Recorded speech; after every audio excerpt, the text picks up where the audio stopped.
दादा प्रणाम। मैं हूं हिमांशु द्विवेदी और स्वागत है आपका हमारी खास पेशकश चर्चा में। चर्चा के तहत आज का हमारा विषय है कांग्रेस, गांधी से गांधी तक। लेकिन आप कहीं किसी गलतफहमी के शिकार मत होइए। यहां पर हम बात महात्मा गांधी से लेकर सोनिया गांधी तक की नहीं कर रहे हैं या प्रियंका गांधी को लेकर भी नहीं कर रहे हैं। हम कुल मिला के बातचीत कर रहे हैं पिछले 2 दशक में कांग्रेस गांधी से चलकर गांधी पर ये आकर क्यों रुक जाती है। 16 तारीख को कांग्रेस की कार्यसमिति की बहुप्रतीक्षित बैठक हुई और उस बैठक के बाद कुल मिलाकर निर्णय ये निकला, 2 साल तक बतौर अंतरिम अध्यक्ष या कार्यकारी अध्यक्ष के तौर पर जिम्मेदारी संभाल रही सोनिया गांधी ने दृढ़ता के साथ ऐलान किया, मैं ही पूर्णकालिक अध्यक्ष हूं। ये कुल मिलाकर उस कार्यसमिति का संदेश था। दूसरी महत्वपूर्ण बात यह थी कि जिन राहुल गांधी ने 2 साल पहले अध्यक्ष पद छोड़ा था, उन्होंने तमाम सदस्यों की मांग पर आखिरकार यह कह दिया कि वह उनके प्रस्ताव पर विचार करेंगे। तीसरी महत्वपूर्ण बात उस बैठक की यह निकली कि आखिरकार कांग्रेस के द्वारा एक विधिवत चुनाव कार्यक्रम घोषित कर दिया गया जिसके तहत नया अध्यक्ष निर्वाचित होगा। समझने की बात यह है कि कांग्रेस पार्टी ने 2 दशक पहले सोनिया गांधी को अपना अध्यक्ष चुना था। सोनिया गांधी के बाद में राहुल गांधी आए, राहुल गांधी के बाद सोनिया गांधी आई, सोनिया गांधी के बाद अब एक बार फिर राहुल गांधी ने कहा है कि वो विचार करने के लिए तैयार है। जिस गांधी परिवार के द्वारा, जिस राहुल गांधी के द्वारा ये कहा जा रहा था कि आप गांधी परिवार से बाहर कोई चेहरा तलाशें जो अध्यक्ष पद की जिम्मेदारी संभाल सके, 2 साल बाद कांग्रेस आखिरकार इस नतीजे पर क्यों पहुंचने के लिए मजबूर हो गई कि गांधी का कोई विकल्प नहीं है। समझने की कोशिश करेंगे। समझने की कोशिश ये भी करेंगे कि जिन G23 के तमाम ट्वीट चर्चा में आते थे, वो कार्यसमिति की बैठक में अपना मुंह क्यों नहीं खोले। तीसरी बात ये भी समझने की कोशिश करेंगे कि जिन सोनिया गांधी ने स्पष्ट तौर पर कहा कि आप मीडिया के माध्यम से नहीं बल्कि सीधे मुझसे बात करें, उसके 24 घंटे के बाद ही नवजोत सिंह सिद्धू पार्टी अध्यक्ष को लिखे हुए पत्र को ट्वीट के माध्यम से सार्वजनिक करने के लिए क्यों मजबूर होते हैं।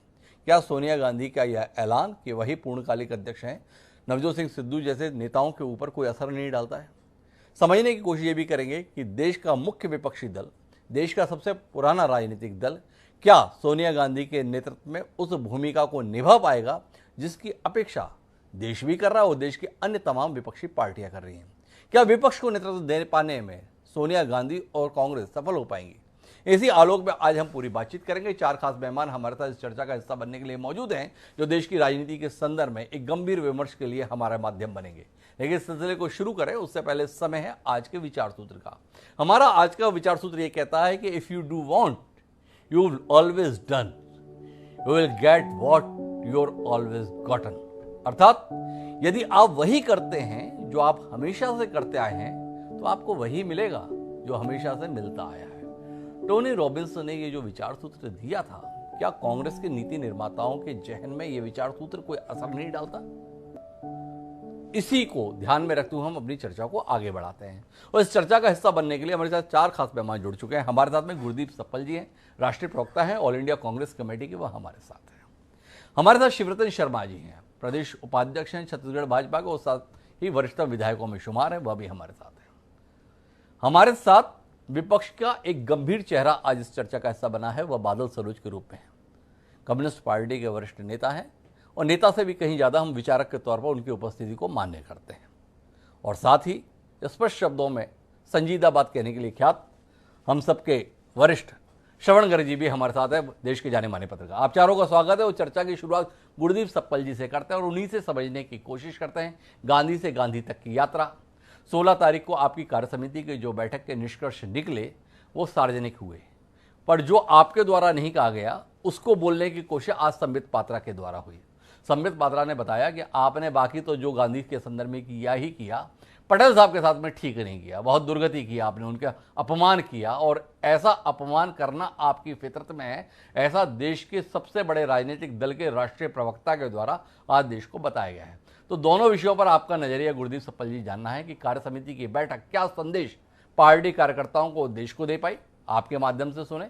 और दूसरा, संबित पात्रा ने जो बेचैनी, जो नाराजगी आपकी पार्टी की रीति नीति को लेकर व्यक्त की है, उसको लेकर भी अगर आप कुछ कहना सकते हैं तो साझा कर सकते हैं। जी गुरदीप जी। पहले तो हिमांशु जी, क्योंकि बीजेपी का आजकल एक प्रिय शगल हो गया है हिस्ट्री को रीराइट करने का। जी। क्योंकि अपना उनके पास कुछ है नहीं। जी। आजादी के आंदोलन में वो उतरे नहीं। जी। आरएसएस जब देश में क्विट इंडिया मूवमेंट चल रहा था एक तरफ, और क्रांतिकारी भी फांसी के फंदों को चूम रहे थे, तो आरएसएस और हिंदू महासभा ब्रिटिशर्स के लिए सैनिकों की भर्ती कर रहे थे ताकि ब्रिटिश साम्राज्य को बचाया जा सके। और उसी वक्त वो उन सरकारों में शामिल थे, 3 सरकारों में, जिसमें मुस्लिम लीग उनकी पार्टनर थी। और उन्हीं विधानसभाओं में उन्होंने, जब मुस्लिम लीग ने पाकिस्तान का प्रस्ताव पारित किया 2 विधानसभाओं में, तो प्रस्ताव के बावजूद सरकार में बने रहे, सरकार छोड़ी नहीं। जी। अब चूंकि उनके पास कुछ नहीं है, तो नए नए मिथक करते रहते हैं। कश्मीर के मामले में जो सरदार पटेल ने खुद लिखा, उनके लिखित जो संकलन है, उसके अंदर एक चिट्ठी उनकी नेहरू जी के लिए है, मैं उसको पढ़ता हूं। जी। वो लिखते, मुझे नहीं लगता कि कश्मीर के लिए मेरे द्वारा जो कुछ किया जाना चाहिए था उसमें कुछ भी बाकी है। ना ही मुझे कश्मीर संबंधित नीति के मामले में आपके और मेरे बीच में कोई भी अंतर का मुझे पता है। मतलब आपके मेरे, मतलब नेहरू जी और पटेल जी के बीच में कोई भी अंतर का मुझे पता है। जी। फिर भी ये सबसे दुर्भाग्यपूर्ण है कि कुछ लोग लगातार ये सोचते हैं कि हमारे बीच में खाई है, मेरे लिए यह कष्टदायक है। तो जो संबित जी ने आज बोला है ना, जी। वो तो खुद पटेल इनसे दुखी थे। दुखी थे क्योंकि वो खाई भी पैदा करते थे उनके और नेहरू जी के बीच में। वो इसलिए भी दुखी थे कि उन्होंने गांधी जी की हत्या जो की है, उसमें उनके फोर्सेस शामिल थे। और आज इसको लेके कोर्ट भी गए, लेकिन गली मोहल्ले में आप बात कीजिए आरएसएस कार्यकर्ताओं के साथ, तो गोडसे जी के जो है पक्ष में खड़े नजर आते हैं। जी। नाथुराम गोडसे के पक्ष में खड़े नजर आते हैं, उसकी माला बनाते हैं, उसका मंदिर बनाते हैं। लेकिन ये चाहते हैं कि देश ये भूल जाए कि आजादी के आंदोलन में वो अंग्रेजों के साथ थे। जी। इस पे इससे ज्यादा मुझे कुछ नहीं कहना। जी। रही बात सीडब्ल्यूसी की, हिमांशु, जी। ये जो लार्जर एक कैंपेन बीजेपी का चलता है, क्योंकि बहुत पैसे वाली पार्टी हो गई है, मीडिया पे, सोशल मीडिया पे उसका पूरा कब्जा है। वो कैंपेन कई बार बहुत ऐसा लगता है, बहुत यकीन दिलाता है लोगों को कि बहुत गड़बड़ है कांग्रेस पार्टी के अंदर। इसलिए जब ये सीडब्ल्यूसी हुई, तो सारे लोग सांस बांधे खड़े थे कि आज तो कांग्रेस पार्टी स्प्लिट हो गई। सांस बांधे खड़े थे, जी। तो कुछ नहीं हुआ। पार्टी ने स्पष्ट स्टैंड लिया कि उसके पास एक वर्किंग प्रेसिडेंट नहीं, फुल टाइम प्रेसिडेंट है। सोनिया जी ने अपने भाषण में खुद बोला कि मैं हैंड्स ऑन अध्यक्ष हूं। किसी ने विरोध किया? कोई भी हो, कोई ग्रुप हो, किसी ने विरोध किया? नहीं किया। और पार्टी ने प्रोग्राम्स के ऊपर, बीजेपी की नीतियों के ऊपर अपनी स्पष्ट राय रखी। वो महत्वपूर्ण है।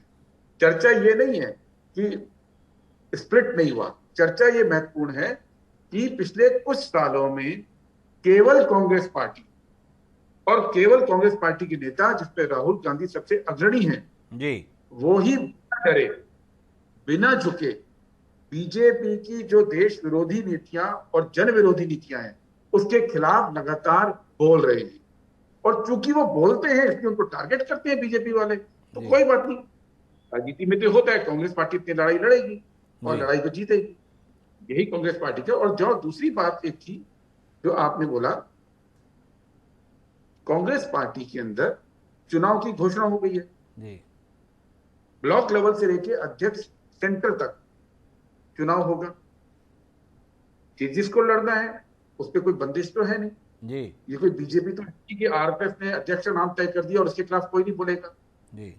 बार बार चुनाव कांग्रेस पार्टी के अंदर हुए। जिन लोगों ने खुद सोनिया गांधी के खिलाफ चुनाव लड़ा था, जितेंद्र प्रसाद जी, उनके बेटे को सोनिया जी के नेतृत्व में यूपी में मंत्री बनाया गया। अब भले ही वो बीजेपी में चले गए। जी। ठीक है, तो कांग्रेस पार्टी में कोई भी चुनाव जो लड़ता है, बनाई किसी के लिए, समर्थन किसका इंपॉर्टेंट ज्यादा है, वो जरूरी है। अब क्या आप चाहते हैं कि सोनिया जी और राहुल जी और प्रियंका जी और जितनों की आप बात करें, वो कांग्रेस पार्टी को छोड़ के बीजेपी ज्वाइन कर ले, तब लोग खुश होंगे? अरे पार्टी में उनका योगदान है, इस देश की राजनीति में योगदान है, और इसके लिए वो आज भी लगातार संघर्ष कर रहे हैं। इसलिए पार्टी उनका साथ देती है। सपन जी, आपने काफी कुछ बात कह ली कश्मीर के संदर्भ में, सरदार पटेल के सदन में अपनी बात रख दी, लेकिन आप 16 तारीख की बैठक के सदन में कुछ स्पष्ट बता नहीं पाए। थोड़ा रोशनी दीजिए ना। 2 साल पहले जब सोनिया गांधी ने राहुल गांधी के इस्तीफे के बाद इस जिम्मेदारी को संभाला था, तो उस समय पार्टी के राष्ट्रीय प्रवक्ता ने स्पष्ट तौर पर कहा था यह अंतरिम व्यवस्था है।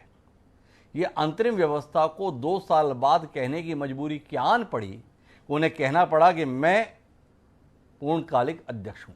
एक सवाल मेरा, और दूसरा जो सवाल है उस पर आपसे खास तौर पर रोशनी की अपेक्षा है कि अपने पूर्णकालिक अध्यक्ष के प्रति ऐसा अविश्वास, उसके नेतृत्व को ऐसा खारिज किया जाने का कमाल कांग्रेस में ही हो सकता है कि सोनिया गांधी जब अपने भाषण में कह रही है कि मैं ही पूर्णकालिक अध्यक्ष हूं, तो उसके बाद अशोक गहलोत, अंबिका सोनी ये प्रस्ताव कर रख रहे हैं कि राहुल जी आप नेतृत्व संभालिए, आपका नेतृत्व संभालना बड़ा जरूरी है।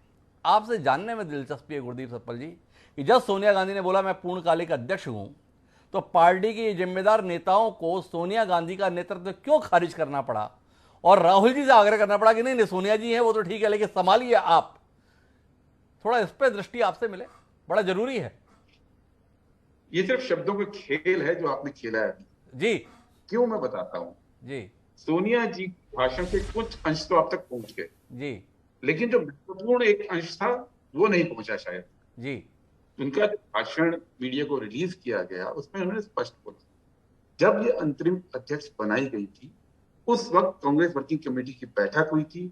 उसने तय किया था कि 30 जून 2021 तक चुनाव पूरा हो जाएगा, लेकिन इस बीच में 1.5 साल कोविड की महामारी रही।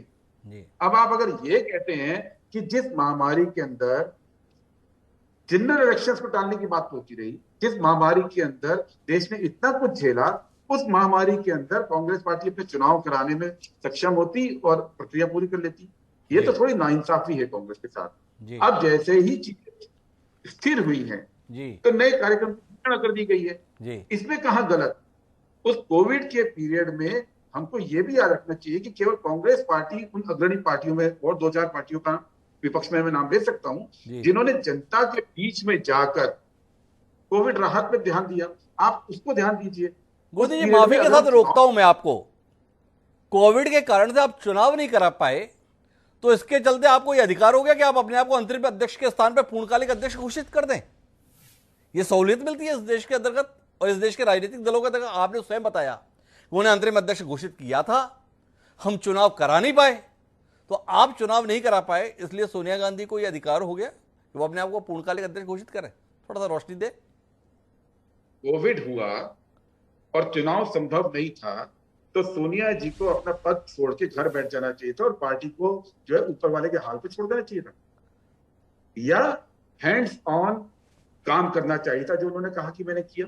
जी क्या करना चाहिए था? जी कोविड पे पार्टी को छोड़ना चाहिए था मझधार में। जी देखिए, सवाल ये नहीं है, सवाल ये है कि पार्टी लगातार सड़क पर उतरी हुई है, पार्टी के अंदर कार्यक्रम हो रहे हैं, पार्टी के अंदर चेंजेस हो रहे हैं, वो इंपॉर्टेंट है या ये इंपॉर्टेंट है जो शब्दों की हम बाजीगरी करते हैं कि सोनिया गांधी को कोविड के चलते चूंकि चुनाव नहीं हो पा रहे थे, अपनी पार्टी को मझधार में छोड़ के अलग हो जाना चाहिए था। गुरदीप जी मैंने ऐसा तो कतई नहीं कहा, मैं माफी के साथ चाहूंगा कि उन्हें अलग हो जाना चाहिए था। सवाल तो आपके कपिल सिब्बल ने उठाया था, हमें समझ में नहीं आ रहा है फैसला कौन ले रहा है। ये सवाल उठाने वाले आपकी पार्टी के लोग थे। दूसरी महत्वपूर्ण बात यह है कि उन्होंने कहा मैं पूर्णकालिक अध्यक्ष हूं, इसलिए मेरा सवाल था, आप उसका जो भी उत्तर देना चाहें दो। और तीसरा आखिरी विषय पे आपने टिप्पणी की ही नहीं अभी तक, क्योंकि मैं शिवरतन जी के पास जाना चाहता हूं कि जब सोनिया गांधी बोल रहे हैं मैं पूर्णकालिक अध्यक्ष हूं, उस समय पे आपकी पार्टी के वरिष्ठतम नेताओं में शुमार अंबिका सोनी, अशोक गहलोत, भूपेश बघेल समेत तमाम नेता ये कह रहे हैं राहुल जी पद संभालिए। तो जानने में ये दिलचस्पी है, इस देश के अंदर एक जागरूक नागरिक होने के नाते मेरी और तमाम लोगों की, आखिर सोनिया जी के नेतृत्व में ऐसी क्या खामी महसूस कर रहे थे कि जिस क्षण सोनिया जी ने बोला कि मैं पूर्णकालिक अध्यक्ष, वैसे ही कार्यसमिति के सदस्य बोल दिया राहुल जी आप कमान संभालें। ये समझने में दिलचस्पी है, थोड़ा रोशनी दीजिए ना इसको। हिमांशु जी, ये जिस क्षण बोला उसी क्षण बोला, ये तो जानकारी आप ही को है जो कि सच नहीं है जी। जब आप बात को उस पर्सपेक्टिव में पेश करते हैं तो मतलब अगला निकलता है। सच ये है कि सोनिया गांधी पिछले 21 साल में पिछले 21 साल में लगभग 20 साल कांग्रेस की अध्यक्ष थी जी। और हमको किसी सूत्र से, किसी भी उनके घटनाक्रम से ये नहीं पता चलता कि सोनिया गांधी और राहुल गांधी एक दूसरे के विरोधी हैं और एक को हटाने के लिए दूसरे को आगे बढ़ने की जरूरत है, ऐसा तो कहीं नहीं है। कांग्रेस कार्य समिति की बैठक है, राहुल गांधी बीजेपी, नरेंद्र मोदी और आरएसएस से लड़ रहे हैं और कांग्रेस के नेता लोग उनमें अपना विश्वास व्यक्त करते हैं। अब इस बात को सोनिया गांधी के विरोध में कैसे आप गिन सकते हैं, ये तो मुझे भी जानना है, क्योंकि क्योंकि हमको ये कहीं नहीं पता कि सोनिया गांधी को हटाने के लिए राहुल गांधी तक लग रहे हैं और बाकी कांग्रेस के लोग राहुल गांधी को जिसको कहते हैं कि प्रोत्साहन दे रहे हैं कि आप आगे बढ़िए, सोनिया गांधी को हटा दीजिए, ऐसा तो कहीं है नहीं। नहीं, मैं ऐसा कतई नहीं कह रहा हूं, जो घटनाक्रम घटित हुआ उसे लेके मेरे सवाल थे गुरदीप जी, लेकिन मैं वापस आपके पास ही नहीं बने रहना चाहता, अब आगे बढ़ना चाहता हूं। शिवरतन शर्मा जी के पास चलता हूं। शिवरतन जी, आपसे जानने में दिलचस्पी मेरी थोड़ी इससे अलग है, और जानने में दिलचस्पी है कि ये भारतीय जनता पार्टी को हुआ क्या है। एक कांग्रेस वर्किंग कमेटी की बैठक हुई, उस बैठक में तमाम मुद्दों पर उन्होंने अपने प्रस्ताव पारित किए, उनको साझा किया। आपकी पार्टी उनमें से किसी पर चू तक नहीं बोली, और उनकी अंदरूनी बातचीत जिसका कोई आधिकारिक रिकॉर्ड नहीं, किसी प्लेटफॉर्म पे नहीं, उसको लेकर आप इतने विचलित, इतने व्यथित हो गए कि आपने सरदार पटेल का अपमान और इसके साथ कहानी बना दी। कांग्रेस से अभी भी आप इतना डरते क्यों हैं, ये सवाल है। जिस कांग्रेस को खत्म करने का आप दावा करते हैं, जिस कांग्रेस के 2 बार लगातार चुनाव में 3 अंकों में सांसद भी जीत कर नहीं आ पाते हैं, उस कांग्रेस की वर्किंग कमेटी में किसी नेता ने कुछ बोला, उसको लेकर आप परेशान हो गए, और इस कदर परेशान हो गए। थोड़ा शिवरतन जी समझाए ना, इतना डरते क्यों हैं? देखिए, भारतीय जनता पार्टी ना पहले कभी किसी से डरी है, ना आज किसी से डरती जी। और जहां तक कांग्रेस की वर्किंग कमेटी के आंतरिक मामलों की बात की जी, आप उन आंतरिक मामलों में अपने चैनल में आप सबसे चर्चा कर रहे हैं जी, और आपने एक विषय रखा कि कार्यकारी अध्यक्ष, अंतरिम अध्यक्ष, पूर्णकालिक अध्यक्ष कैसे होते जी, भाई। अगर देश में राजनीतिक पार्टी में लोकतंत्र है जी, तो हर व्यक्ति को जानने का अधिकार है कि अंतरिम अध्यक्ष को पूर्णकालिक अध्यक्ष बनाने का अधिकार किसने दिया, कब दिया और कब से वह पूर्णकालिक अध्यक्ष। एक जी। दूसरा, गुरदीप जी को मैं सुन रहा था, लोकतंत्र की बात करते हैं। कांग्रेस का एक बड़ा नेता जो G23 की गिनती में आता है जी, उसका एक बयान आता है, उसके घर पे पथराव हो जाता है। वास्तव में कांग्रेस कभी लोकतांत्रिक पार्टी रही ही नहीं जी। आजादी के बाद कांग्रेस के अब तक 17 अध्यक्ष बने, उसमें 5 अध्यक्ष नेहरू गांधी परिवार थे जी, और 12 लोग दूसरे जो हैं, उन 12 लोगों का कार्यकाल रहा है कुल 32 वर्ष का, और खाली नेहरू गांधी परिवार का कार्यकाल है आजादी के बाद 43 वर्ष, और इस 43 वर्षों में सर्वाधिक लंबा कार्यकाल किसी का रहा है वो सोनिया गांधी जी का है जी। और सोनिया गांधी जी और कांग्रेस की जहां तक बात करेंगे तो इनकी कथनी और करनी हमेशा अलग रही है। मैं खाली एक पेपर की कटिंग आपको दिखाना चाहता हूं। सोनिया गांधी ने कहा, मेरे बच्चे सड़कों पर भीख मांग लेंगे जी, लेकिन राजनीति में नहीं आएंगे। जी। जिस परिवार की मुखिया का यह बयान है वो पार्टी में कब्जा करने के लिए पार्टी के अध्यक्ष सीताराम केसरी को पार्टी कार्यालय से उठाकर फेंक दे। उसके बाद लगातार अध्यक्ष के रूप में रहे, दो कार्यकाल यूपीए गवर्नमेंट का रहा। मोदी जी की सरकार बनी, 2017 में राहुल गांधी जी अध्यक्ष बने, 19 में हार की जवाबदारी राहुल गांधी जी ने ली और राहुल गांधी जी ने इस्तीफा दिया तो अंतिम अध्यक्ष कौन बना? सोनिया गांधी। आज अगर वर्किंग कमेटी में चर्चा हुई, अंबिका सोनी, अशोक गहलोत जी या भूपेश बघेल जी ने नाम रखा तो राहुल गांधी जी का। कुल मिला के गांधी परिवार में, कांग्रेस में अगर अध्यक्ष या प्रमुख बनाने की बात होगी तो राहुल जी, सोनिया जी, प्रियंका जी, अब उसके बाद प्रियंका जी के लड़के के छोड़ इस परिवार के बाहर का नाम नहीं आ सकता। वास्तव में वो कांग्रेस जो आजादी के पहले लोकतांत्रिक ढंग से संचालित होती थी वो कांग्रेस अब समाप्त हो गई है और इसीलिए महात्मा गांधी जी ने कहा था कि कांग्रेस के गठन का उद्देश्य समाप्त हो गया, इसलिए कांग्रेस को विसर्जित कर देना चाहिए और वैचारिक आधार पे लोगों को नई राजनीतिक पार्टी के गठन का अवसर मिलना चाहिए। तो जहां तक कांग्रेस की बात है, धीरे धीरे कांग्रेस का राजनीतिक वजूद समाप्त होते जा रहा है और इसीलिए हम बोल रहे हैं कि कांग्रेस मुक्त भारत होना चाहिए। प्रदेश के बड़े बड़े प्रांत कांग्रेस से मुक्त हो चुके हैं, जो पंजाब जैसे राज्य बचे हैं और छत्तीसगढ़ में धोखे से आ गए थे, ये सारे राज्य भी कांग्रेस से भविष्य में मुक्त हो जाएंगे। शिवरतन जी, आपने सब कुछ कह लिया और आपके राष्ट्रीय प्रवक्ता ने जिस मुद्दे को रहा उसे आपने जिक्र के लायक भी नहीं समझा। बड़ा आश्चर्य है मुझे, आप स्वयं अपने राष्ट्रीय प्रवक्ता के उठाए गए मुद्दे को कुछ कहने लायक भी नहीं समझते। इसी रूप में आपके व्यक्ति को, आपके मौन को समझा जाए। हिमांशु जी, एक्चुअल में मैंने अपने राष्ट्रीय प्रवक्ता को आज सुना, मैं दिन भर बाहर था, मेरे को अचानक फोन आया, मैं आपके चैनल में आ गया जी। पर राष्ट्रीय प्रवक्ता ने क्या कहा मेरी जानकारी नहीं, पर आपने जो कहा कि पटेल के अपमान से जोड़ा गया, वास्तव में मैं आपका संकट खत्म कर देता हूं। पात्रा ने क्या कहा, माननीय संबित पात्रा जी ने, आपको सुनवा देता हूं, परेशानी नहीं होनी चाहिए आपको, जिम्मेदारी है मेरी। सुनिए क्या कहा संबित पात्रा जी ने। सभी जानते हैं कि कांग्रेस केवल और केवल एक परिवार की ही पार्टी है। नेहरू गांधी के लेगेसी को, नेहरू जी और गांधी परिवार के लेगेसी को किस प्रकार आगे बढ़ाया जा सके और चाटुकारिता की पराकाष्ठा किस प्रकार बनाई रखी जाए, यही कांग्रेस पार्टी का ध्येय है। जी शिवरतन जी, लेकिन मैं इस चर्चा को थोड़ा और आगे बढ़ाता हूं आपसे।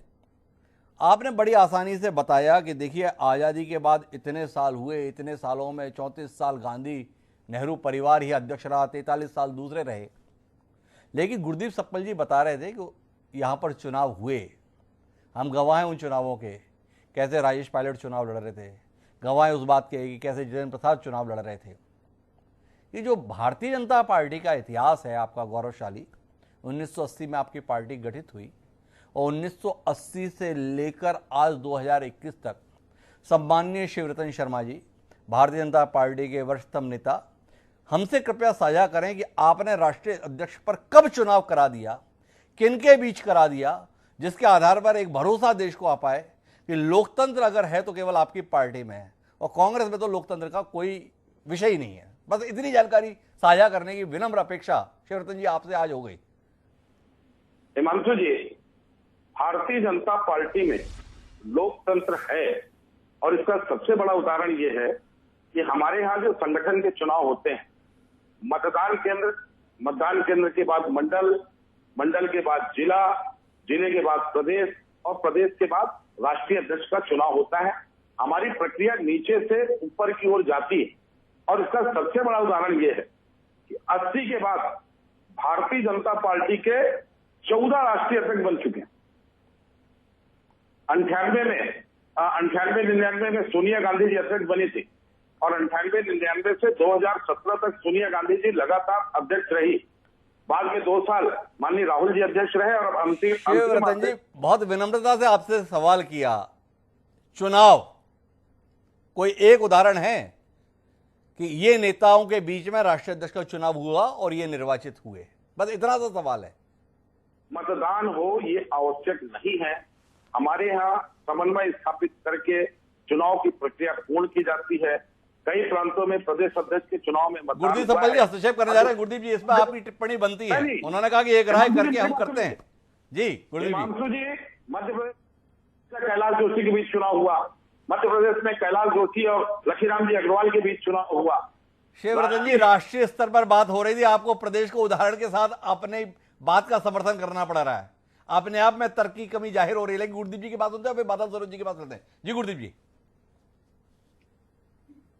जो बोला वो सबने सुना जी कि बीजेपी में रिमोट कंट्रोल द्वारा स्थापित पार्टी, रिमोट कंट्रोल द्वारा चलाई जाने वाली पार्टी लोकतांत्रिक है और कांग्रेस पार्टी जो लोकतांत्रिक तरीके से चलती है, जिसमें लोगों को अपनी बात कहने की आजादी है, जिसमें लोग अपनी बात कहते हैं, जिसमें अलग अलग विचार आते हैं, वो लोकतांत्रिक नहीं रही। लेकिन मैं बात एक और करूंगा, क्योंकि चलते चलते बीजेपी में बहुत सारी बातें ऐसी फैलाई जाती। गांधी जी ने कहा था कांग्रेस को खत्म कर देना चाहिए। शिवरतन जी, गांधी जी ने ये नहीं कहा था। गांधी जी ने जिस दिन ये लिखा था वो कांग्रेस कैसे आगे बढ़े उसके लिए एक एजेंडा नोट तैयार किया था। उसके 3 दिन बाद उनकी हत्या कर दी। हत्या भी किसने की? गोडसे ने, जिसको आज आपके लोग पूछते हैं। लेकिन वो नोट लिखने के अगले दिन गांधी जी ने हरिजन अखबार में जो लिखा वो शायद मैं आपको बता दूं। उन्होंने ये लिखा था कि कांग्रेस पार्टी जो भारत की सबसे पुरानी राजनीतिक संगठन है और उसने अहिंसात्मक तरीके से कई युद्ध लड़े हैं देश के लिए, वो उसको मरने नहीं दिया जा सकता। वो भारत जब तक जिंदा रहेगा कांग्रेस पार्टी जिंदा रहेगी। ये गांधी जी ने बोला ये था। गांधी जी के लिखे हुए शब्दों को साझा किया है हमारे साथ में गुरदीप सिंह सप्पल ने। लेकिन कमाल यह है सप्पल जी कि कांग्रेस को ही पता नहीं है कि गांधी जी ने ऐसा कांग्रेस के संदर्भ में लिखा है। इस पर जरूर आपके लिए विचार का विषय होना चाहिए जो आज आप यहां पे कह रहे हैं। लेकिन मैं बादल सरोज जी आपके पास चलता हूं और गांधी से गांधी तक पहुंचने की यात्रा कांग्रेस एक बार फिर तय कर रही है।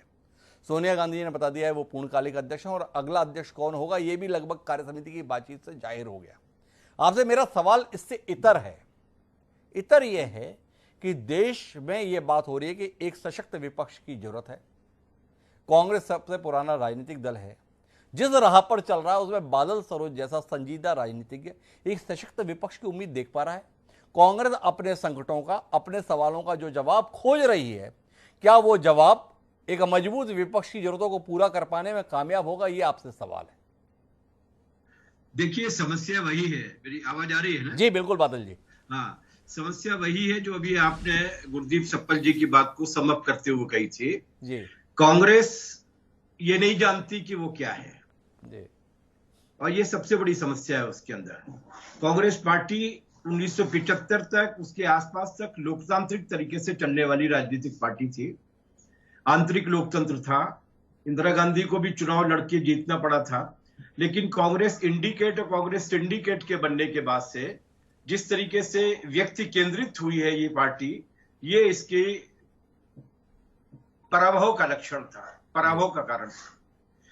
पंडित जवाहरलाल नेहरू जिन लोगों के साथ काम किया करते थे, या इंदिरा गांधी भी एक पीरियड तक जिन लोगों के साथ काम किया करती थी, बहुत बड़े लोग थे, बहुत असरदार लोग थे और उन सारे लोगों के बीच में लोकतांत्रिक विमर्श हुआ करता था। कांग्रेस में से जो बात आपने कही कि कांग्रेस नहीं जानती कि उसका इतिहास क्या है, कांग्रेस की सबसे बड़ी समस्या है विचारधारा से उसका पूरी तरीके से कट जाना। वरना ये बिल्कुल संभव नहीं हो सकता, गुरदीप सप्पल जी भी मेरी इस बात से सहमत होंगे, कि गांधी को मानने वाली पार्टी गोडसे को मानने वाले गिरोह के साथ शामिल हो जाए।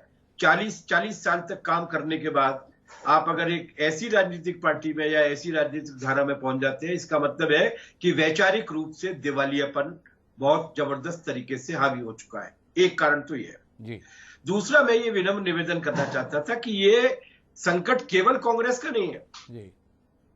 संकट ये है कि जो पार्टियां अपने अध्यक्षों के अलग होने का दावा करती हैं, उन पार्टियों में अध्यक्षों की अहमियत क्या होती है। उदाहरण के लिए हमारी सत्ता पार्टी को ले लें।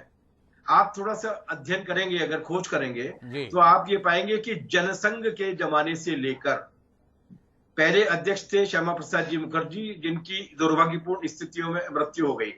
उसके बाद अध्यक्ष बने थे पंडित मौलीचंद्र शर्मा।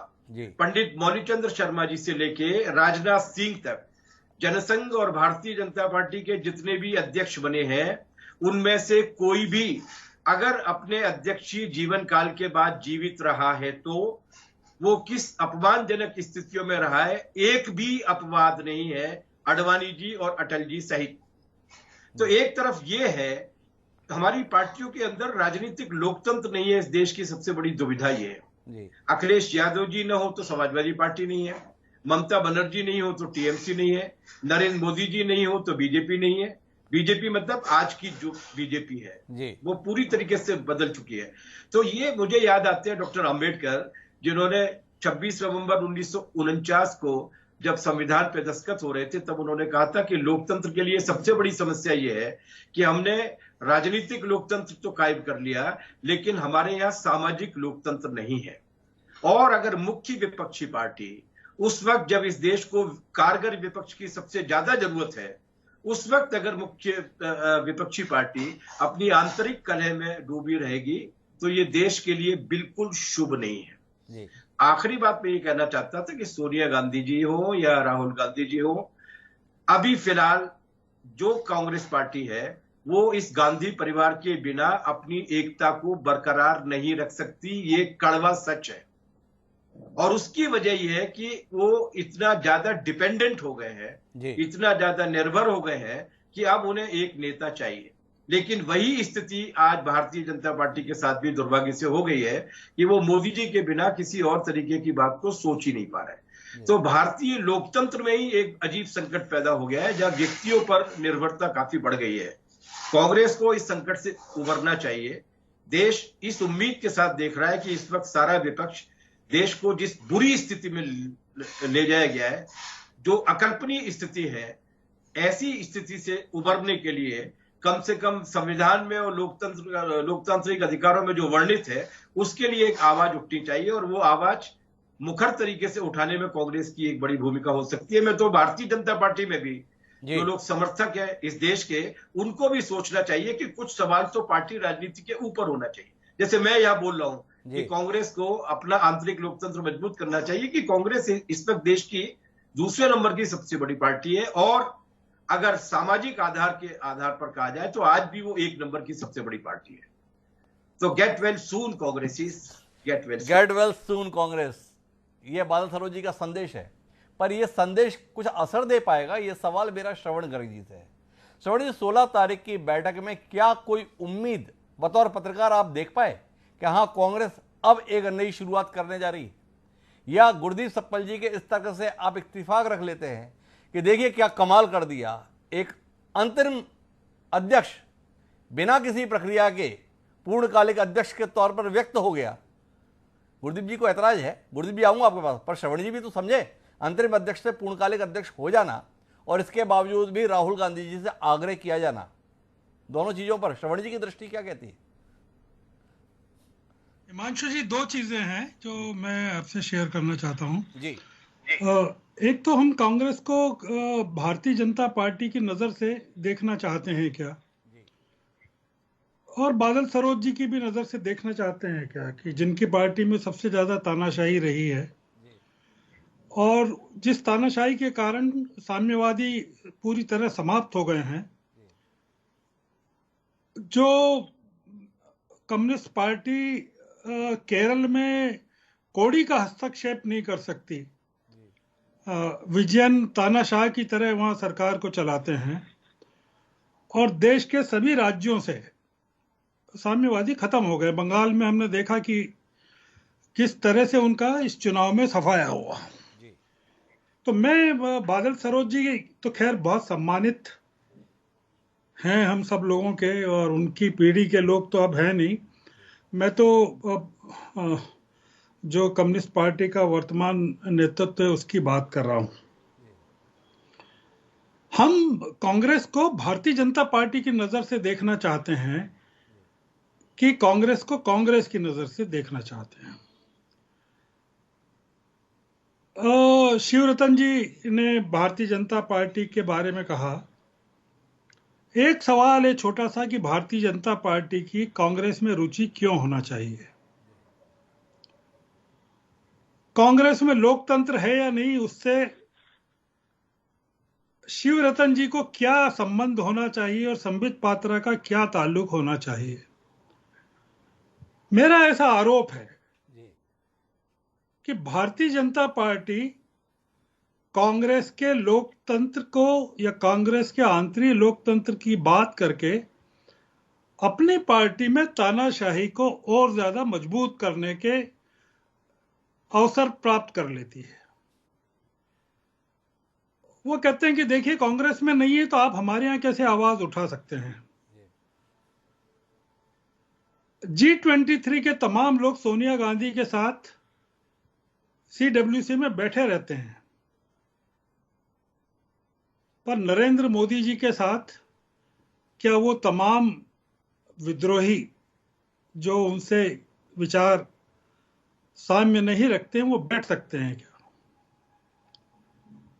तो भारतीय जनता पार्टी में तो लोकतंत्र है ही नहीं और कभी था ही नहीं। भारतीय जनता पार्टी का लोकतंत्र अटल बिहारी वाजपेयी के साथ समाप्त हो गया। तो भारतीय जनता पार्टी के लोगों को कांग्रेस के लोकतंत्र के बारे में बात नहीं करना चाहिए। अगर उनको बात करना है तो पहले यह बताएं कि मेनका गांधी को और वरुण गांधी को भारतीय जनता पार्टी की कार्य समिति से क्यों हटाया गया। जो मेनका गांधी 25 वर्षों से थी भारतीय जनता पार्टी की कार्य समिति में, और जिस मेनका गांधी और वरुण गांधी को गांधी परिवार के खिलाफ एक हथियार के रूप में इस्तेमाल करती रही भारतीय जनता पार्टी, उनको आज अचानक से क्यों हटा दिया गया। तो भारतीय जनता पार्टी को तो कोई हक नहीं बनता है कि वो कांग्रेस के बारे में बात करे। अब रही बात कांग्रेस की, तो उसमें मेरा आपसे भी सवाल है और सब लोगों से सवाल है कि सोनिया गांधी को हटाकर किसको स्थापित किया जाना चाहिए जो कि कांग्रेस को सही नेतृत्व दे सकता है। हम सोनिया गांधी को इसलिए हटाना चाहते हैं कि हमको पसंद नहीं है सोनिया गांधी और राहुल गांधी, थक गए उनको देखकर। हमारे पास कोई लॉजिकल रीजन नहीं है उनको हटाने का और कोई कारण भी नहीं है। हम एक बहस के मुद्दे की तरह उनको हटाना चाहते हैं, यार हट जाओ आप लोग। मेरा उसमें यह कहना है कि अगर सोनिया गांधी और राहुल गांधी को आप नहीं हटाएंगे तो कांग्रेस धीरे धीरे समाप्त होगी, और G23 में से अगर किसी को कांग्रेस अध्यक्ष बना देंगे तो कांग्रेस तुरंत समाप्त हो जाएगी। कांग्रेस का समाप्त होना तय है, पर सवाल यह है कि हम, सप्पल जी को मैं मौका दूंगा बात करने का, जिस तरह से कांग्रेस अभी चल रही थी, ये हाल में जो अवतार हुआ है कांग्रेस का, पुनर्जन्म हुआ है लखीमपुर की बदौलत, हम उसमें से कुछ आशा की किरण ढूंढ रहे हैं,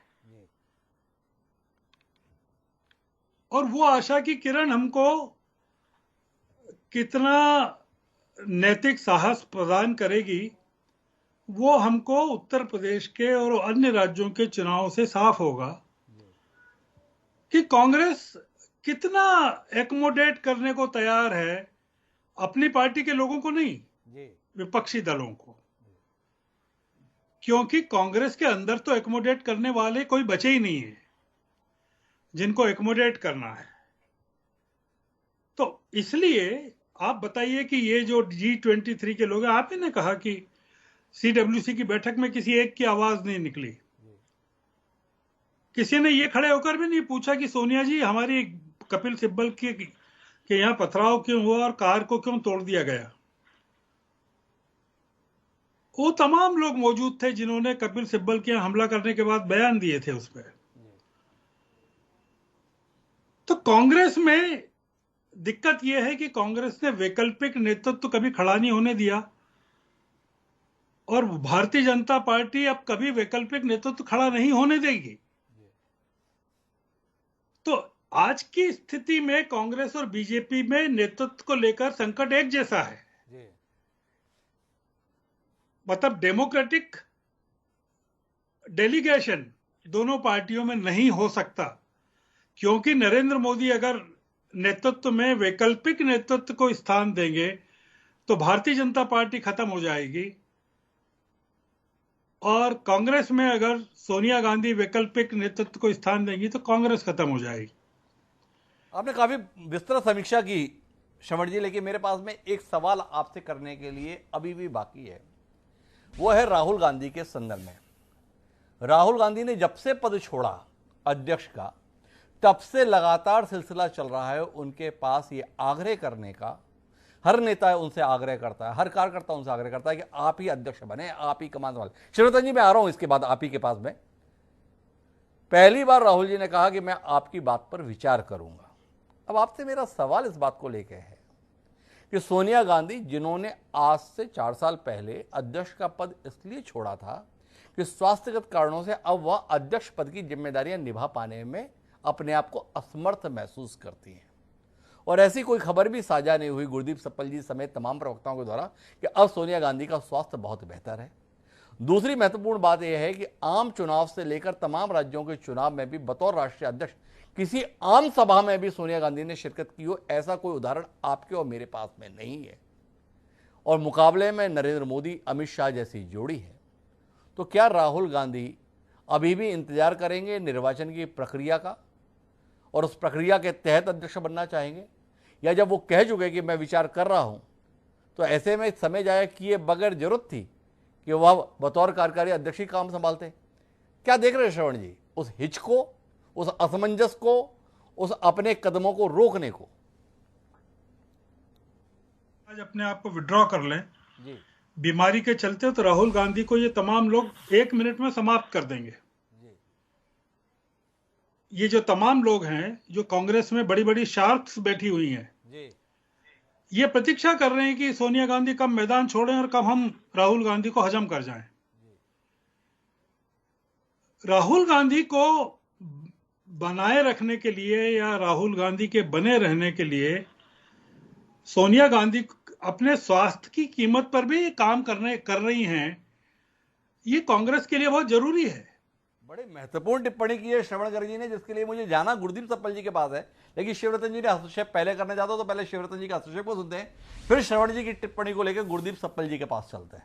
जी शिवरतन जी, आप कुछ कहना चाह रहे थे? हिमांशु जी, मैं माननीय श्रवण जी ने जो बातें कही थी जी, उस विषय पर अपनी बात रखना चाहता हूँ। जी पहला विषय श्रवण जी ने रखा कि भारतीय जनता पार्टी को कांग्रेस से रुचि क्यों है।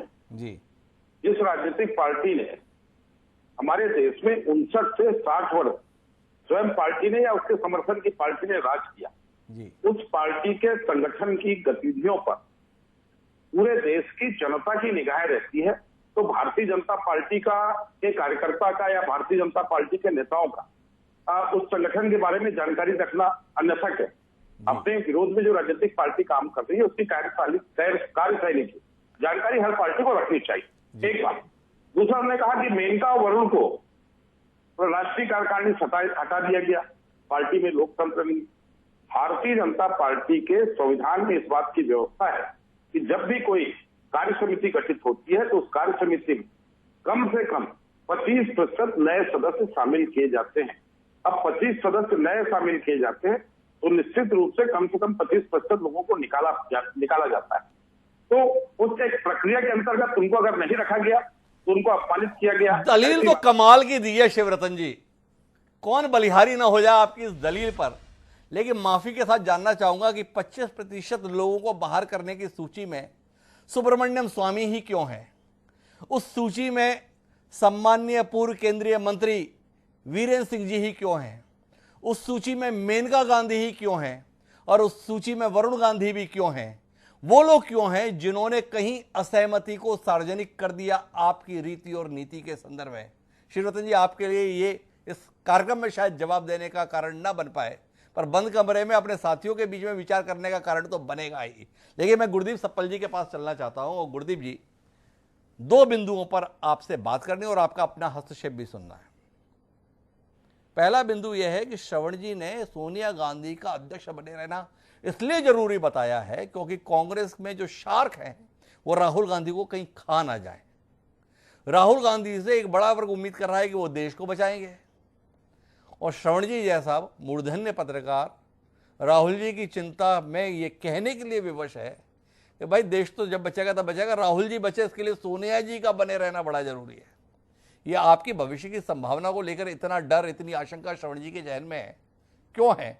इसको लेकर गुरदीप जी कुछ सोचते हैं? जानने में दिलचस्पी एक बात। और दूसरी बात यही कि श्रवण जी ने जो एक कहा कि कांग्रेस को खत्म होना है, अगर गांधी परिवार रहेगा तो समय लगेगा, कोई और आएगा तो तुरंत हो जाएगी। इस पर भी क्या गुरदीप सप्पल जी का कुछ कहना है?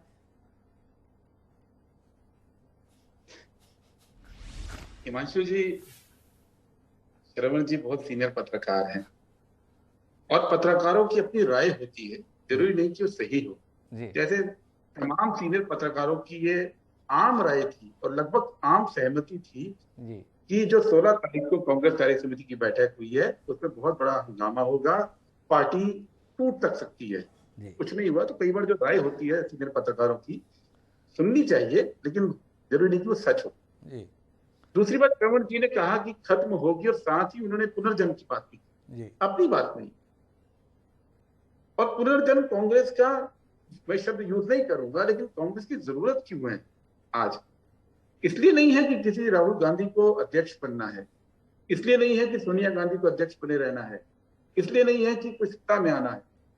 इसलिए जरूरत है कि पिछले 7 साल में 8वां साल चल रहा है, जो देश ने देखा है, और देखा क्या है, 1962 की लड़ाई के बाद ये देश न्यूक्लियर पावर बन गया है, space power, IT power, missile power, आर्थिक पावर। किसी की आंख उठाने की हिम्मत नहीं होती थी, और अब हम देख रहे हैं कि चीनी आके बैठे और प्रधानमंत्री की हिम्मत नहीं होती है नाम लेकर बोले कि चीनी को बाहर भेजे। वो हमारे सेना अध्यक्ष कहते हैं कि अब वो वापस नहीं जा रहे, यहाँ बैठ गए। ये तो 50 साल में नहीं हुआ था पीछे। इसलिए जरूरत है, क्योंकि जब रोजगार की बात होती है, और आप हम जितने लोग यहाँ बैठे हैं, हम सब 50 साल पहले हमारे परिवार किस आर्थिक स्थिति में थे, आज हम किस आर्थिक स्थिति में हैं, ये बिल्कुल साफ है। पूरी दुनिया में डंका बजता था कि भारत के इंजीनियर, भारत के डॉक्टर, भारत के आईटी एक्सपर्ट, भारत के बायोटेक्नोलॉजी एक्सपर्ट, भारत के साइंटिस्ट टॉप पे थे। और इस सरकार ने वहां ले आए कि रोजगार का मतलब पान पकौड़ा, रोजगार का मतलब है कि आप गोबर गौमूत्र को बेचना शुरू कीजिए। सिर्फ इतनी बात पे पूरा रोजगार टिका दिया। देश की ये इमेज बना दी है। क्या ये चाहिए? क्या हम कोई ऐसा देश चाहिए जिसके अंदर अब कोई संस्थाएं काम नहीं करती है? जबकि कांग्रेस के पास जो बहुमत था, वो तो मोदी जी के बहुमत से बहुत ज्यादा बहुमत था, लेकिन संस्थाएं काम करती थी ना। आज संस्थाएं काम नहीं करती है, उसके लिए कांग्रेस वापस चाहिए। और ये जो प्राइमरी चीजें हैं कि देश देश की तरह चले, देश एक रहे, देश की तरफ कोई आंख उठा के न देख पाए, देश के अंदर रोजगार हो, देश के अंदर शिक्षा और ज्ञान की बात हो, अज्ञान की बातें नहीं हो, देश में झूठ। हम बचपन में छोटे थे तो ये होता था कि सच की बात, सच बोलो। आज ये हो गया कि सबको पता है कि देश के सर्वोच्च नेता भी झूठ बोलते हैं, और सब ये मानते हैं कि झूठ बोलते हैं। तो बीजेपी के हर व्यक्ति मानता है, पर ये कहता है नहीं, राजनीति में सब चलता है। तो आपने जो नैतिक मूल्यों का इतना हनन कर दिया है, उससे देश को बाहर निकलने के लिए कांग्रेस की जरूरत है। कांग्रेस की जरूरत इसलिए नहीं है, पर राहुल गांधी की इसलिए जरूरत है आज। राहुल गांधी का महत्व यह है क्योंकि वो इस बात को समझकर लड़ रहे हैं, अपने ऊपर तमाम वार छेड़ कर लड़ रहे हैं।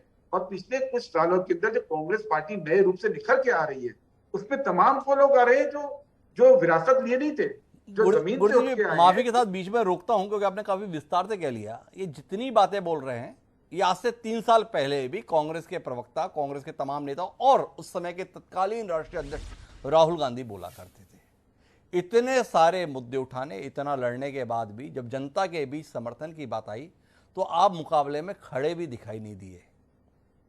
ये एक तथ्य है। आपसे जानने में दिलचस्पी है कि अभी भी आपको लगता है कि केवल इन बातों करने से जनता के बीच आप अपनी खोई हुई साख और खोया हुआ विश्वास हासिल कर लेंगे? एक सवाल।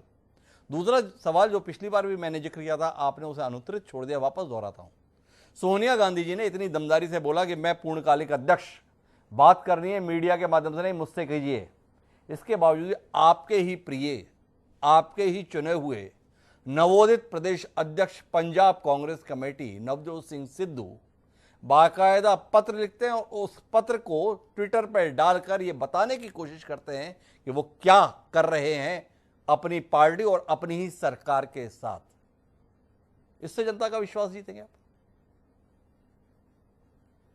हिमांशु जी, चुनाव में हार जीत होती है, कांग्रेस की भी हुई, कारण कुछ भी रहे हो मैं उसमें अभी नहीं जाऊंगा, बीजेपी की भी होती थी। लेकिन चुनाव के अंदर राजनीतिक दलों को मेहनत करनी पड़ती है। पर जो माहौल बीजेपी ने बना दिया, मोदी जी की बीजेपी ने देश में, कि देश की जनता में से ही एक वर्ग को दुश्मन बना के वोट हासिल करो, क्या ये कांग्रेस के लिए करना मुश्किल काम था? क्या कांग्रेस अपने को बदल नहीं सकती? क्या कांग्रेस अपने को कम्युनल पार्टी नहीं बना सकती? क्या जिन चीजों पे बीजेपी को वोट मिलता है, उन चीजों को कांग्रेस को अपनाने से किसने रोका है?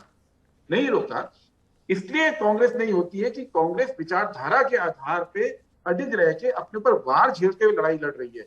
और उस लड़ाई में जो संगठन बनाने का काम है, जो नेतृत्व डेवलप करने का काम है, वो निश्चित रूप से उसकी जरूरत है। इस बात से कोई इंकार ही नहीं कर सकता है। यही तो कांग्रेस पार्टी के अंदर भी आज डिबेट है कि आंदोलन और नेतृत्व हर लेवल पे पैदा करना, यही जरूरत है आज कांग्रेस पार्टी की। और दूसरी बात जो आपने बोली उसमें थोड़ी बहुत समझ का अंतर हो सकता है। सोनिया जी ने ये बोला कि आपको अगर राजनीतिक बात पार्टी के अंदर करनी है, कोई पार्टी के अंदर बात, तो डायरेक्ट कीजिए, मीडिया के तरफ से मत कीजिए। सिद्धू ने जो बोला है, नवजोत सिंह सिद्धू जो अध्यक्ष हैं कांग्रेस के पंजाब में, उन्होंने पब्लिक की जानकारी के लिए चार्टर दिया है। आप ये कैसे नहीं मान सकते कि पार्टी की मर्जी के बगैर दिया है? ये तो बात कहीं आई नहीं है, ये तो कयास लगाया जा रहा है। पार्टी के मुद्दे में बात करना और पब्लिक के सामने पार्टी का चार्टर रखना, ये तो अलग अलग बातें हैं। माफ करिए इन बातों गुरदीप को जी, आप जोड़ के क्यों मजबूर कर रहे हैं उस टेप को चलवाने के लिए जिसमें वो आपके सम्माननीय दलित मुख्यमंत्री के लिए अपशब्दों का इस्तेमाल कर रहे हैं? क्यों मजबूर कर रहे हैं उस जगहसाई को सार्वजनिक करने के लिए एक ऐसे व्यक्तित्व की दलीलों के संदर्भ में जो जब से अध्यक्ष बनाए तब से पार्टी को किसी भी विपक्षी दल के मुकाबले अपनी सरकार को कहीं ज्यादा कटघरे में खड़ा कर रहा है? क्या आपको नहीं लगता है कि यह कांग्रेस के लिए अपने आप में एक संकट है? नवजोत सिंह सिद्धू ने इस्तीफा दिया था और इस्तीफा वापस किया जी, और इस बीच में जो उनकी नेतृत्व से बातचीत हुई उसमें आपकी सभी बातों का जवाब समाहित है।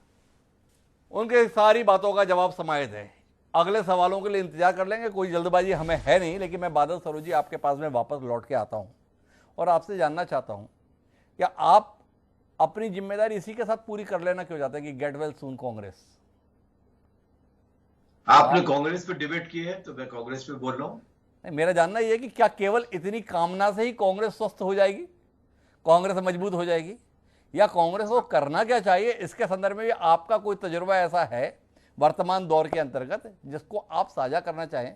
जिस दौर में चल रहे हैं, जिस तरीके में चल रहे हैं, क्या उससे केवल आपकी शुभकामनाएं कमाल कर देंगी या इसके इतर भी बहुत कुछ जरूरत है कांग्रेस को?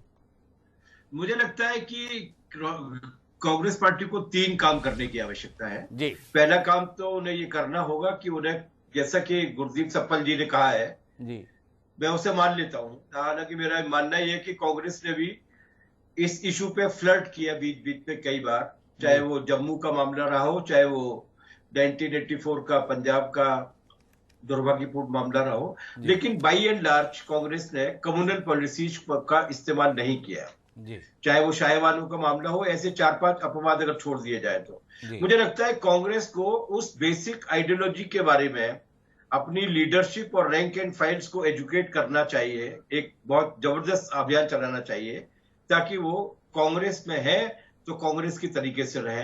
तो एक तो उन्हें वैचारिक रूप से थोड़ी सी अपना जो स्वास्थ्यवर्धक काम करने चाहिए, लेकिन दूसरा जो बड़ा काम है जो मुझे लगा कि श्रवण जी ने बिल्कुल ठीक दर्ज किया है कि लखीमपुर खीरी वाला जो वो है जी, पॉस्चर जी, आपको याद, मैं आपको वैसे प्रसंगवश से ये बता दूं कि मैं अपने राजनीतिक जीवन में जो 3.5 साल जेल में रहा उसमें से 3 वर्ष मैंने कांग्रेस के काल में काटे हैं। मेरी कोई हमदर्दी व्यक्तिगत रूप से नहीं है, लेकिन 77 के बाद इंदिरा गांधी जब दोबारा से लौट कर आई थी जी, उस वक्त उन्होंने बेलची वाला एक बहुत बड़ा कांड हुआ था जिसमें वो हाथी पर सवार होकर गई थी जी। ये एक्टिविटी, ये प्रियंका गांधी के इंटरवेंशन तक सीमित नहीं रहना चाहिए, इसमें पूरी कांग्रेस को आना चाहिए जी। मुझे लगता है अगर ऐसा हो सकेगा कि कांग्रेस आए, मैंने एक अपने वरिष्ठ कांग्रेसी मित्र से ये कहा था कि जब तक आपके कुर्ते और पजामे की ये क्रीच नहीं टूटेगी, ये कलफ नहीं टूटेगा, तब तक कांग्रेस की जड़ता नहीं टूटेगी। दूसरा काम उन्हें ये करना चाहिए, और तीसरा काम आई प्रे फॉर देम कि उन्हें लोकतंत्र के तरीकों से अपनी पार्टी के नेतृत्व को चुनने और हटाने की आदतें सीखनी चाहिए। ये 3 काम अगर कांग्रेस आज के वक्त में कर लेती है, मैं श्रवण जी से दुर्भाग्य से सहमत नहीं हो पा रहा कि कांग्रेस को खत्म होना है जी, कांग्रेस को खत्म होना है। मैं अभी इस स्थिति में कांग्रेस नहीं पहुंची है, अभी भी वो वेंटिलेटर पे है, लेकिन उसको रिवाइव किया जा सकता है क्योंकि उसके बाकी जितने भी वाइटल ऑर्गन्स हैं वो अभी रिवाइव करने की हालत में है। अगर ये 3 काम किए जाए तो रिवाइव हो सकती है। तो कुल मिला के कांग्रेस की मौत की कामना के साथ में बादल सरोज नहीं है, वो अभी भी संभावना देख पा रहे हैं, बशर्ते कि कांग्रेस वापस जनता के साथ अपना कनेक्ट स्थापित कर पाए और उसके कार्यकर्ता अपनी विचारधारा को जानकर उसके ऊपर आचरण करना सीख पाए। लेकिन मैं शिवरतन जी वापस आपके पास में लौट कर आता हूं। कांग्रेस में लोकतंत्र नहीं, ये कह कहकर आप अपना काम चलाते हैं, ऐसा श्रवण जी का कहना था, ताकि आपसे सवाल ना हो। दिलचस्पी कांग्रेस में लोकतंत्र स्थापित करने की है या इस देश में लोकतंत्र खत्म करने की, ये सवाल लोगों के जहन में रहता है। कुछ कहना चाहेंगे आप इसमें? देखिए, भारतीय जनता पार्टी या भारतीय जनता पार्टी से पहले भारतीय जनसंघ जी के कार्यकर्ताओं ने लोकतंत्र को स्थापित करने के लिए जी 19 माह की जेल भोगी है आपातकाल के दौरान, जी और देश में लोकतंत्र स्थापित हो इसके लिए भारतीय जनसंघ ने अपने आप को समाप्त किया है जी और उसके बाद जनता पार्टी, और जनता पार्टी के बाद भारतीय जनता पार्टी का उदय हुआ है। जी तो भारतीय जनता पार्टी के प्रत्येक कार्यकर्ता की लोकतंत्र के ऊपर आस्था है। जी भारतीय जनता पार्टी का संगठन लोकतांत्रिक ढंग से चलता है, जी पर दुर्भाग्य से कांग्रेस में कहीं लोकतंत्र नहीं है, परिवारवाद चल रहा है। हमारे कांग्रेस के प्रवक्ता जी 2 बातें बोल रहे थे जी कि संस्थाएं काम करती थी और संस्थाओं ने काम करना बंद कर दिया। जी दूसरे उन्होंने चीन की घुसपैठ की बात की। चीन भारत की लगभग 55,000 वर्ग किलोमीटर के जमीन पे कब्जा किया हुआ है। मैं खाली उनसे इतना ही जानना चाहता हूं कि जमीन पे कब्जा किसकी सरकार के कार्यकाल में हुआ, जरा भारत की जनता को इसकी वो जानकारी। जी और दूसरा, संस्थाओं पे काम करने की बात करते हैं। जी 10 साल यूपीए सरकार का कार्यकाल रहा है, मनमोहन सिंह जी की कितनी चली और परिवार विशेष की कितनी चली, ये पूरी देश की जनता ने देखा है। मनमोहन सिंह जी एक विधेयक लेके आए, बिल पास हो गया और उस बिल को राहुल गांधी जी ने सार्वजनिक सभा में किस तरह से अपमानित करते हुए फाड़ के फेंका, ये भी पूरे देश की जनता ने देखा है। तो कहीं लोकतंत्र पे विश्वास कांग्रेस का नहीं रहा, खाली परिवारवाद पे कांग्रेस चलती रही। और अभी माननीय बादल जी ने एक बात कही कि भाई 1-2 घटनाओं को छोड़ दिया जाए, जी तो कांग्रेस जो है कभी कम्युनियन नहीं रही। जी देखिए, कांग्रेस हमेशा एक वर्ग विशेष को संतुष्ट करने के का काम करती रही। तुष्टीकरण के चलते पूरे देश में उन्हें एक वर्ग विशेष को महत्व दिया। जी उनके पक्ष में फतवा जारी हो जाए, इमाम बुखारी के पास चक्कर लगाते रहे। खाली एक मिजोरम का चुनाव था 1985 की विधानसभा, और मिजोरम के चुनाव के लिए राजीव गांधी जी के पीरियड में जो चुनाव घोषणा पत्र जारी हुआ, उस घोषणा पत्र में इस बात का उल्लेख था कि चर्च के बताए निर्देशों के अनुसार मिजोरम की सरकार संचालित होगी। ये हमेशा अल्पसंख्यक वर्ग का वोट हम कैसे प्राप्त करें, इसकी व्यवस्था में लगे, इसकी व्यवस्था में लगे रहते हैं। शिवरतन जी, आपने 3 बातें कही, लेकिन एक सवाल आपसे करना है। सवाल आपने गुरदीप जी से जानना चाहा था कि 1962 में भारत की 55,000, हालांकि लोग बताते हैं कि वो 38,000 है, भूमि चीन के कब्जे में है। सबको पता है कि वो दौर कांग्रेस की सरकार का था, पंडित जवाहरलाल नेहरू का नेतृत्व। कोई गूढ़ प्रश्न आपने नहीं किया, पर एक सरल सा उत्तर आपसे जानना चाहता हूं। कांग्रेस के शासनकाल में जिस जमीन पर चीन ने कब्जा कर लिया था, आपके मजबूत नेतृत्व, आपकी मजबूत सरकार के होते हुए वो जमीन वापस भारत के हिस्से में कब तक आ जाएगी? क्या शिवरतन शर्मा ये बताने की स्थिति में है?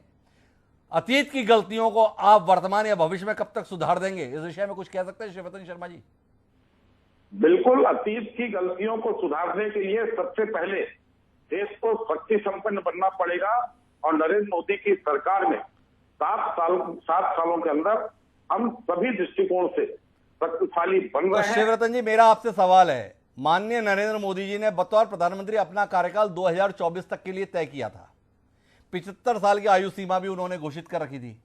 क्या शिवरतन शर्मा इस कार्यक्रम के माध्यम से यह विश्वास देश को जला पाने की स्थिति में है कि 2024 तक चीन के कब्जे में जो 38,000 वर्ग किलोमीटर भूमि है वो भारत के पास आ जाने वाली है? इतना शक्ति संपन्न आप बना देने वाले हैं देश को? सीधा सवाल है, ना दाएं ना बाएं। हमारी सरकार भारत को इतना शक्ति संपन्न बना देगी, जब भी युद्ध होगा तो उस युद्ध के बाद हम अपनी सारी हारी हुई बाजी को वापस करने में सफल होंगे। कांग्रेस की तरह जीतने के बाद बाजी को वापस नहीं करेंगे। माफ करें शिवरतन जी, चीन पिछले 1 साल से भारत की सीमा के अंदर आके बैठा हुआ है। युद्ध के लिए किस बात का इंतजार कर रहे हैं देश समझ नहीं पा रहा है। लेकिन मेरे पास कार्यक्रम का समय समाप्त हो रहा है, मुझे श्रवण जी से आखिरी टिप्पणी इस कार्यक्रम के संदर्भ में लेनी है। इस बैठक के बाद भी श्रवण जी, नटवर सिंह कह रहे हैं कुछ नहीं निकला बैठक में, कोई बात हुई नहीं, सोनिया गांधी थी, सोनिया गांधी हैं, 5 राज्यों में चुनाव होना, इसमें भी कुछ होने वाला नहीं है। ऐसे निराशाजनक बोध के साथ अभी भी कांग्रेस में बहुत से नेता मौजूद हैं। ऐसे में भविष्य को लेकर उम्मीद केवल प्रियंका गांधी के लखीमपुर जाने से ही रख रहे हैं थोड़ा ज्यादा नहीं है? मैं नटवर सिंह जी को काफी अच्छे से व्यक्तिगत रूप से भी जानता हूं और उनसे काफी बातचीत भी कई बार हुई है। नटवर सिंह जी के गांधी परिवार से जो नाराजगी है और खासकर ये अमरिंदर सिंह एपिसोड के बाद जो और बढ़ गई है, उसके कारण भी है। अमरिंदर सिंह और उनके बीच के जो रिलेशनशिप है उसका मैं जिक्र नहीं करना चाहता। मैं नटवर सिंह को एक इंडिपेंडेंटली देख रहा हूँ। डिप्लोमेट हैं और ब्यूरोक्रेट हैं, विदेश सेवा के बड़े नामी गिरामी आदमी रहे। मैं उस बात में बहस में नहीं जाना चाहता और न ही शिवरतन जी का जवाब देना चाहता हूँ, क्योंकि कांग्रेस ने जितनी जमीन गंवाई थी हम तो रोज गंवा रहे हैं यहाँ। कांग्रेस ने तो एक ही इलाके में गंवाई थी, हम तो आज पूरी सीमा जो है चीन के साथ उसमें गंवा रहे हैं। और जगह जगह भूटान के साथ चीन ने समझौता कर लिया है, लद्दाख में, अरुणाचल में जगह जगह चीन हस्तक्षेप कर रहा है। और हम अभी भी उम्मीद में हैं कि चीनी राष्ट्रपति के साथ झूले झूलने का मौका कब मिलेगा हमें। शिवरतन जी युद्ध की बात कर रहे हैं, हम देख लेंगे आने वाले किस साल में युद्ध होने वाला है और हम क्या करने वाले। मैं ये नहीं कह रहा हूं, मैं कांग्रेस की आप बात कर रहे हैं इसलिए केवल ये कहना चाहता हूं, और बादल सरोज जी ने जो बात कही उसी को आगे बढ़ाना चाहता हूं कि ये जो लखीमपुर में हुआ है, कांग्रेस को केवल एक काम करना चाहिए, G23 के सारे नेताओं को लखीमपुर में और बनारस में और उत्तर प्रदेश में नामजद बुलाना चाहिए काम करने के लिए। प्रियंका गांधी को कहे कि आप आइए मेरे साथ, कंधे से कंधा मिलाकर काम करिए। यहां उत्तर प्रदेश में कांग्रेस को इतना ताकतवर बना देना चाहिए प्रियंका गांधी को कि अखिलेश यादव मजबूर हो जाएं प्रियंका गांधी से बात करने के लिए कि अगर उनको जीतना है तो प्रियंका के और कांग्रेस के और राहुल गांधी के सपोर्ट के बिना जीत। आज वो जब अखिलेश ने यात्रा शुरू की थी तब वो कांग्रेस को मान नहीं रहे थे कि कांग्रेस एग्जिस्ट भी करती है। आज ये स्थिति है कि कांग्रेस को मानना पड़ रहा है, कांग्रेस से बात करने की स्थिति में उनको आना पड़ेगा। उत्तर प्रदेश में अगर कांग्रेस और अखिलेश के बीच में बातचीत हो जाती है, समझौता हो जाता है कोई, तो बहुत बड़ा परिवर्तन हो जाएगा। जो मैंने कहा कि कांग्रेस सोनिया गांधी के नेतृत्व में धीरे धीरे मरेगी, मैंने ये भी कहा कि पुनर्जन्म हुआ है, तो इस पुनर्जन्म को कांग्रेस चाहे तो एक स्थायी जन्म में बदल सकती है। और ये जो बड़ी महत्वपूर्ण टिप्पणी, एक खुला रास्ता श्रवणकर जी ने बताया है। उत्तर प्रदेश देश का सबसे बड़ा प्रदेश, जहां से 80 लोकसभा सीटें आती हैं, वहां पर अगर कांग्रेस अपनी खोई हुई जमीन को हासिल कर लेती है तो आने वाले समय के लिए संभावनाएं देखी जा सकती हैं। लेकिन क्या कांग्रेस के तमाम नेता जो केवल आजकल सवाल उठाते हैं जमीन पे काम करना पसंद करेंगे? और अगर वो जमीन पे काम करना पसंद करेंगे तो श्रवण जी या गुरदीप सप्पल जी जो सपने देख रहे हैं वो साकार क्यों नहीं हो सकेंगे? लेकिन इंतजार करेंगे कि कांग्रेस क्या कुछ करती है। आप सभी मेहमानों का बहुत बहुत धन्यवाद इस चर्चा का हिस्सा बनने के लिए। कांग्रेस के संदर्भ में जब भी कोशिशें होती है तो सवाल उठते हैं, लेकिन देश का सबसे पुराना राजनीतिक दल क्या यूं ही अकाल मौत मरने के लिए छोड़ दिया जाएगा? नहीं। और इसी बात को एक शायर ने कमाल के तरीके से हमसे साझा किया। उन्होंने लिखा कि हादसों की जद पे हैं तो मुस्कुराना छोड़ दें, कि हादसों की जद पे हैं तो मुस्कुराना छोड़ दें, जलजलों के खौफ से क्या घर बनाना छोड़ दें। वसीम बरेलवी, देश के नामचीन शायर, उन्होंने एक कमाल का शेर लिखा था। कांग्रेस कार्यकर्ताओं के हौसले को ये शेर कुछ मजबूती दे सकता है। इस शेर को याद रखें और नई कोशिशें करें, क्योंकि वह भले ही सत्ता पक्ष न बन पाए पर एक मजबूत विपक्ष बनने की जिम्मेदारी उनके कंधों पर है। क्या वो ये जिम्मेदारी निभा पाएंगे? ये जानने में दिलचस्पी आपकी भी और हमारी भी। इसी के साथ अब मुझे दीजिए इजाजत, कल फिर मिलते हैं नए विषय के साथ। सदा प्रणाम।